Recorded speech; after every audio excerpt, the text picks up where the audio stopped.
The Fair Use Act is invoked for this video. Copyright disclaimer under Section 107 of the Copyright Act of 1976. Allowance is made for fair use for purposes such as criticism, comment, teaching, scholarship, education, and research. Fair use is a use permitted by copyright statute that might otherwise be infringing. Brother Nick here, and this video is going to be about Ken Johnson's false Dead Sea Scroll calendar and the false Gregorian week. In this video, I'm going to address a gaping error in Ken Johnson's Dead Sea Scroll calendar, which I will prove his calendar to be incorrect and false. Over 7 months ago, I attempted to help Ken in his understanding of the calendar while he was attempting to understand it. Here is a short comment thread on one of his videos.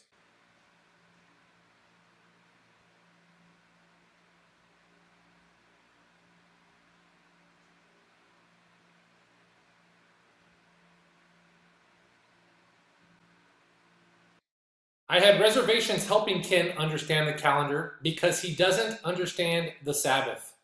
The true calendar is holy and Kodesh for people who understand and desire sanctification and holiness in their lives.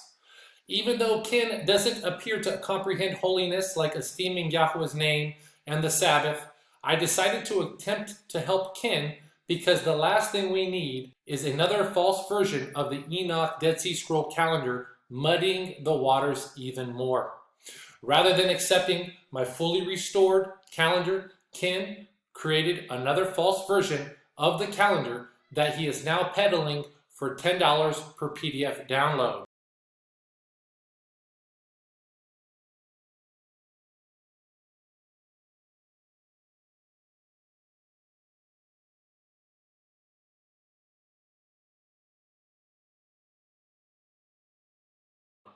And he's pushing it as authentic. A recent market videos of Ken's with prophecy watchers has 20,000 plus views, let alone the TV viewership. Ken's error needs to be addressed. Ken's error. As I've taught for the last 2+ years, Yahweh Elohim's times are not governed by man's standards of time.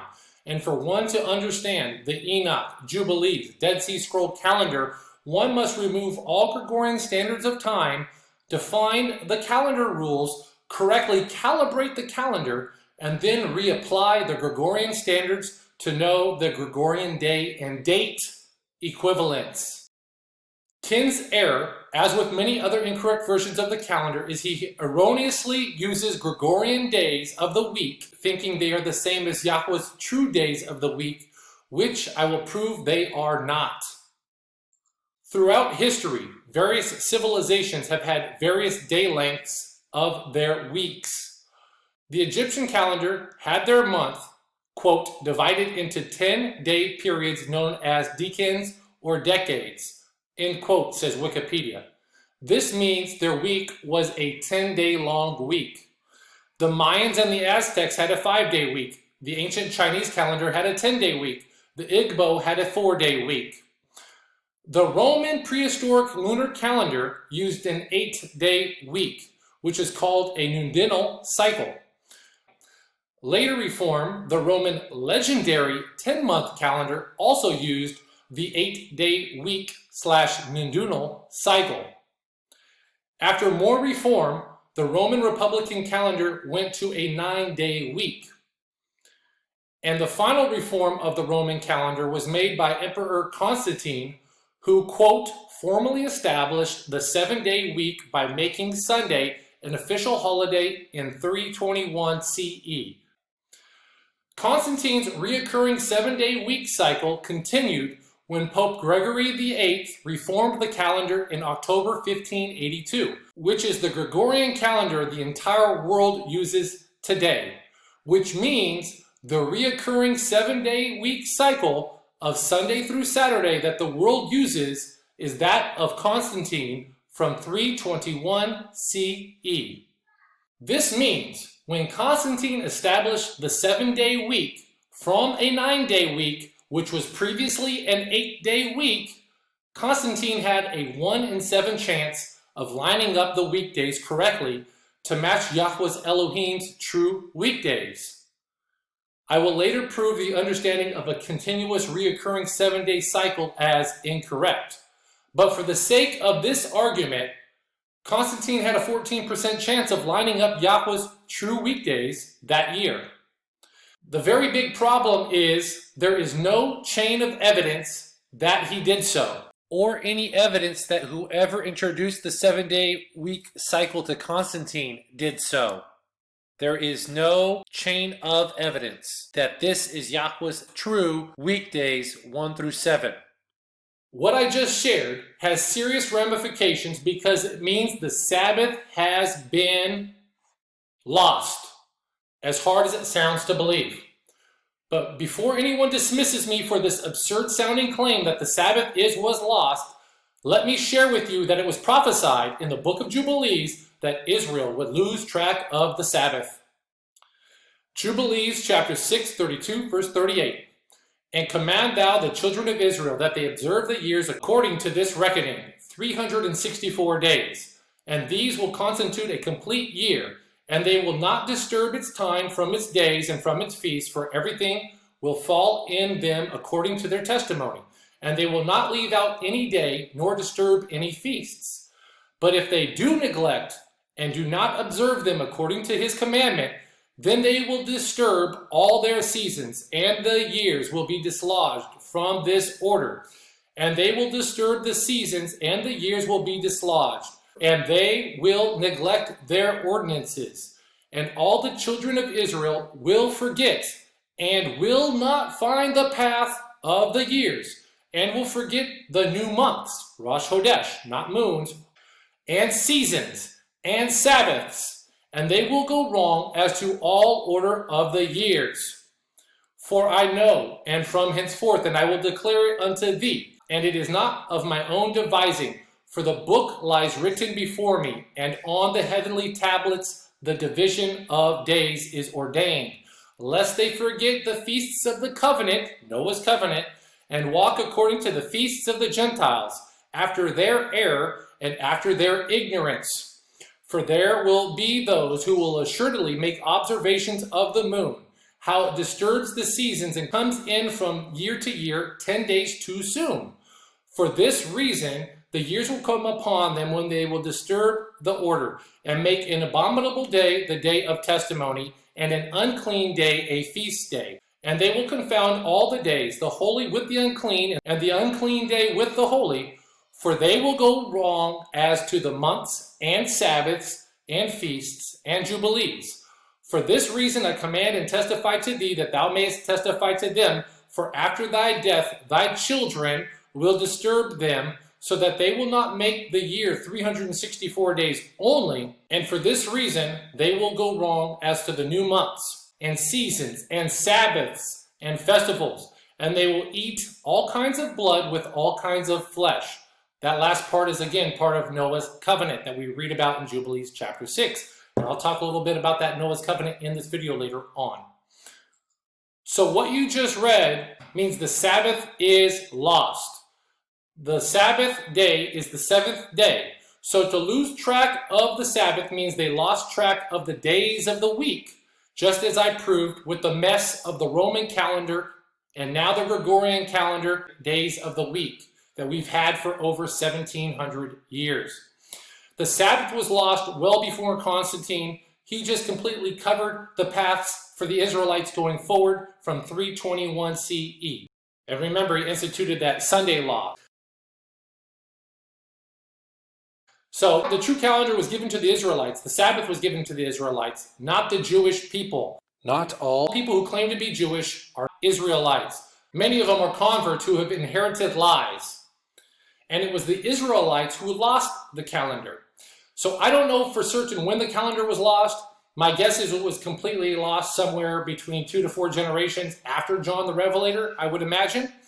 I can speculate this in another video, but I also know that the Bet Alpha Synagogue in northern Israel has a floor mosaic of the calendar from around 500 CE, and that was a rendition of the synagogue floors from Zipporah, Galilee, which was around 400 in the 400 CE, and before that, there's another rendition of that floor mosaic calendar from the synagogue in Hamat Tiberias from 200 to 300 CE.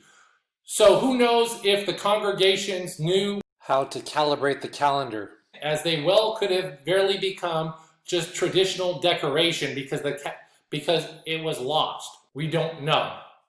But what we do know is now that Yahweh's Sabbath has been lost here on earth as the whole world uses Constantine's calendar. The Sabbath also takes place in heaven. As the priests in Qumran were aware, there is a heavenly Sabbath worship service, hence the songs of the Sabbath sacrifice found in the Dead Sea Scrolls. Master Yeshua the Messiah taught us to pray, asking Father Yah's will to be done on earth as it is in heaven. I teach that this means here on earth we are supposed to sync up to the heavenly calendar to worship Yahweh Elohim on his true Sabbaths and his true new months and his true festivals. How do we sync up, you might ask? Jubilees 2:9 gives us the understanding how we here on earth are to sync up to Yahweh's heavenly calendar that is written on heavenly tablets. Jubilees chapter 2 verse 9. And Elohim appointed the sun to be a great sign on the earth for days and for Sabbaths and for months and for feasts and for years and for Sabbath of years and for jubilees and for all seasons of the years. This verse means the sun is the sole and only calibration tool for days and for Sabbaths and for months and for feasts and for years and for Sabbath of years and for jubilees and for all seasons of the years. And the great sign of the sun on the earth is when the sun casts its shadow on the earth during the day of the spring equinox. This means the spring equinox calibrates the entire calendar, including the days of the week, number 1 through 6, and the 7th day Sabbath. So now you're wondering, how does the spring equinox calibrate the days of the week? The calendar rule that explains this is the sign of the spring equinox signals that the following day is the New Year's Day, the first day of the first month. And the first day of the year resets to or restarts as day number 4 of the week, which is the day the sun, moon, and stars were created and put in motion and time began. How do we know that the first day of the first month is the 4th day of the week? Because Jubilees gives us a pegged date for Shavuot as the 15th day of the 3rd month, the Feast of Weeks. And we know from Leviticus that Shavuot is on the first day of the week. So all we have to do is count backward from the 15th day of the 3rd month being the first day of the week. And when you do so, the first day of the first month is the 4th day of the week. Hallelujah! So here I am on my publicly shared Google spreadsheet of the official Enoch calendar 2019-2029. Here I am on the 15th day of the 3rd month. This year, the Gregorian equivalent was June 3rd, 2020. This is Shavuot, Feast of Weeks, and Shavuot is pegged in Jubilees chapter 44, verse 4, to be the 15th day of the 3rd month. And that date is also validated in the temple scroll of the Dead Sea Scrolls. This is blue because this is a feast day, and it's the first day of the week because it's the day after the Sabbath. Sabbaths on this spreadsheet are outlined in purple. So all you have to do is keep going back. Here's a Sabbath, here's another Sabbath, another Sabbath, another Sabbath, another Sabbath, all the way back, as you're counting back from the 15th day of the 3rd month. And that brings you to the first day of the first month, which is the 4th day of the week. So if this be the Sabbath day right here, then you have the 6th day, the 5th day, and the 4th day. That's how you verify the first day of the week. And the first day of the first month, which resets to or restarts as the 4th day of the week, happens after the day of the spring equinox. Kin's false calendar uses Gregorian days of the week, so Ken ignorantly and erroneously uses the closest fourth Gregorian day, which is Wednesday, to the spring equinox to start his calendar. This is false, and this is error. For the true understanding of the restored calendar besides this video you have now watched, I recommend everyone watch my Enoch calendar playlist,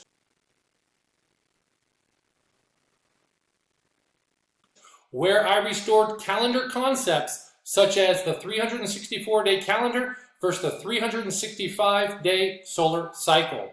Also, the heavenly solar Sabbath, which I talked about just earlier, and also the missing 365th day, which is the cursed day of Job's birth. And there are many more teachings to this calendar that I have published. Ken, I'm calling on you to stop selling your incorrect calendar and issue a full refund, and issue a direct statement to everyone who purchased it, and also issue a public statement for everyone who has been exposed to your calendar. Yahweh's true and restored calendar is not for one to feed a fetish of knowledge that collects dust, but rather it is for those who desire to live out their knowledge, to worship Yahweh their Elohim on his Sabbaths and new months and feasts. The complete and perfect understanding of the lost calendar concepts, as well as the lost understanding of the covenant of Noah, was given to me to restore. And freely I received, and freely I give. All praise to the Father and the Son. Hallelujah. These restored understandings isn't to be profited from or monetized. The prophet Elisha implied, quote, "It is not," and he implied not, "a time to receive money and to receive garments and olive yards and vineyards and sheep and oxen and men servants and maid servants." And I understand that time is now. Again, these restored understandings is for the generation of the righteous, those of Israel, and joined to Israel through faith in Messiah Yeshua, who love Yahweh their Elohim and desire to worship him in spirit and in truth, to live these out. And FYI, the restored covenant of Noah is to only eat boiled flesh with the exception of the Passover in Jerusalem. It was Noah's covenant that was secretly agreed upon in Acts chapter 15 at the Council of Jerusalem, that the disciples agreed the Gentiles to not eat blood. I strongly everyone watch my playlist on the restored covenant of Noah, starting with my newest videos and working back as my understanding became more refined. So Ken, you might be wondering where you went wrong in regards to the Dead Sea Scroll calendar. For one, not everything among the Dead Sea Scrolls is good, as I proved in my video right here. Jesus taught against the Dead Sea Scrolls. In this video, I proved the Damascus document found at Qumran to be of the leaven of the Pharisees. You can go ahead and watch this 20-minute video. In this video, after I proved the Damascus document to be the leaven of the Pharisees and that Yeshua taught against it, at the end of the video, I speculate that there were at least two possibilities why the Damascus document was found at Qumran in the Dead Sea. A, it was for intelligence research to know what the opposition was teaching, and or B, possibly the leaven could have crept in Qumran. As you can are aware, and other calendar enthusiasts are aware, there are two sets of priestly orders found in Qumran, one with lunar markers and one without. Early in my understanding, I tested the first year of the 3-year cycle, and I was surprised it to be around 95% accurate to this day. But then I found more failures in the second year and more failures in the third year.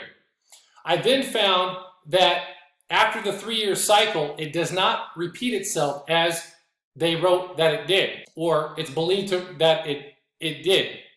So my tentative hypothesis is that leaven crept in as they were making observations of the moon as per the prophecy in Jubilees chapter 6 that we read. It's on my shelf to prove that out, but that's just something to consider. Ken, friend, I don't know if you know this, but we actually crossed paths at the 2011 Prophecy in the News Pikes Peak Prophecy Conference. I did not attend as a fanboy, but rather attended to witness the fleecing of the sheep and the lambs, aka the making merchandise of the body of Messiah. I lovingly had a conversation with Chuck Misler where I rebuked him and warned him for doing so. This merchandising has perpetuated, and it is a very grievous sin. 2 years ago, I sent you a text message from Jerusalem as to your Gad the Seer translation. I am very concerned that you cover Yahweh's name. My text went unanswered by you. Also worrisome to me is your teaching to your patrons and Christians against the Sabbath day and the establishment of the first day, Sunday, replacement, along with your omission of instructing ignorant Christians to keep their holy day sanctified. Over 100 plus years ago, in books like Laura Ingalls Wilder, Little House on the Prairie, and Farmer Boy, Christians used to keep the best day they knew as the Sabbath, which was Sunday, and they kept it holy unto their God. In Farmer Boy, on Saturday, which was the preparation day, they performed all their servile work, so they had none on Sunday. On Saturday, they cooked all their food, they cleaned their house, they washed their clothes, and they heated the water to take their baths, etc. On Sunday, they abstained from servile and domestic work and abstained from their own pleasures and worshipped at their local church. This type of sanctification of Sunday as a holy day has been lost among the majority of American and Western Christians. As after church, American and Western Christians now, they all go out to eat at restaurants and cafes, and they go shopping and watching sports and other entertainment and doing domestic work, and some do servile work. Christianity has lost their saltiness, if parts of Christianity ever truly had it. As I always preach and disclaim, is that everyone's sanctification process is unique to that person's exposure to the truth at the present time in their lives. People are accountable for what they do with the truth that they have been exposed to. Not applying living out the best truth one knows at that time is a sign of unbelief, as we read in Hebrews chapter 4, about those who reject the Sabbath. Hindsight, in light of the restored truth of the true calendar, the true Sabbath, throughout the last 1700 years, believers in Master Yeshua the Messiah were correct to keep the best day they knew as the Sabbath, which was the Gregorian Saturday. Same with those who knew no better day than Sunday. But for those who withstood keeping the Gregorian Sabbath holy on the false basis and false belief that the day of worship was changed to the first day of the week is incorrect and lie against the best truth we had at the time. Constantine has done major damage. There is one law for the native-born Israelite and those that sojourn among them that have the Israelite faith, i.e. faith in the Redeemer of Israel, Master Yeshua the Messiah. Ken, friend, as I previously said, I'm concerned for you. A man can retain all the knowledge in the world, but if he does not have the fear, phobia, fright of Yahweh, the knowledge he has is worthless. It is a bunch of information as they don't know Yahweh.